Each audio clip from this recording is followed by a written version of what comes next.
This channel does not promote any violent, harmful, or illegal activities. All content provided by this channel is meant for an educational purpose only.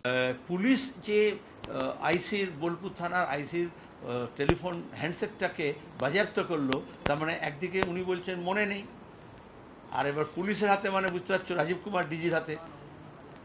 তাহলে সেটাকে যেরকম cheat ফান্ডের সমস্ত সাক্ষী সাবুত লোপাট হয়েছে, এই ফোনটা থেকেও যাতে সব ইরেজ না করে দেয়, তাহলে দেখা যাবে তৃণমূলের নেতা অনুব্রত মনে করতে পারছে না কিছু, আর পুলিশ বলবে হ্যান্ডসেটটা থেকে কিছু উদ্ধার করা যাচ্ছে না। তার ফোন তো বাজেয়াপ্ত করতে হয়। এখন পুলিশ আইন বোঝাচ্ছে যে অনুমতি নিয়ে করা হয়নি। তাহলে আইসির উচিত ছিল মমতা ব্যানার্জির নিয়মে 21 আইনে যে অনুব্রতকে বলতো, দাদা কেষ্টদা আপনার তো কিছু মনে থাকে না, আপনি যা সব গাল দিচ্ছেন আমার মাকে, বউকে, পরিবারকে, তো সেগুলো সব রেকর্ড করে রাখি। আর তারপরে ডিজি পুলিশের কাছ থেকে, রাজীব কুমারের কাছ থেকে অনুমতি নিত, এসপির কাছ থেকে অনুমতি নিত, তারপর রেকর্ড করতো। কিন্তু কেন তাহলে একটার পর একটা ডিভাইস একেবারে সেই আমাদের কার্টুন ফরওয়ার্ড করার সময় অধ্যাপকের কাছ থেকে, অম্বিকেশ মহাপাত্র থেকে শুরু করে আরজি করার আন্দোলনের সময় পুলিশ কোন আইন বলে এই মোবাইল সিজ করে?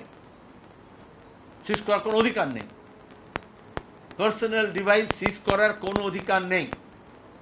পুলিশের যদি মেরুদণ্ড থাকে তো পুলিশ বলা উচিত ছিল, আর নাহলে আমরা হাইকোর্টে যাব।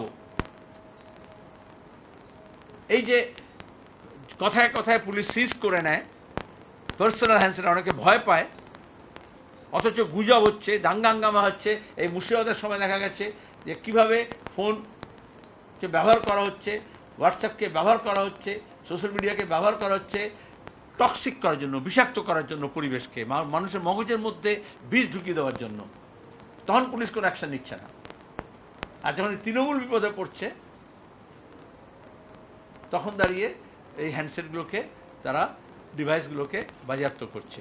এটা কোর্টে গিয়ে আমাদের নির্দেশ দিতে হবে যে পুলিশের কোনো আইন নেই, যে আইনে পুলিশের কোনো এখতিয়ার নেই যেখানে তারা এই সিজ করতে পারে।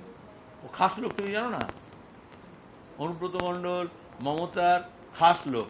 আবার ইদানিং দেখছি বিজেপির নেতারাও অনুব্রতর হয়ে প্রশংসা করছেন। সুতরাং কেন্দ্র এবং রাজ্য সরকারের উভয়ের খাস লোক হয়, তার যোগ্যতাও হয়েছে। কারণ সব কী সব বেরিয়েছিল না, গোডাউন থেকে, ওয়্যার হাউস থেকে, কোল্ড স্টোরেজ থেকে নানান রকম সব সম্পত্তি বাজেয়াপ্ত হয়েছিল। তারপর তো আমরা দেখলাম সিবিআই কী করলো তদন্তের নামে। বক্সিরকাণ্ডে যখন তৃণমূলকে পুড়িয়ে মারা ছিল, তারপরে তার তদন্ত সিবিআই কতদূর এগুলো আমরা দেখলাম।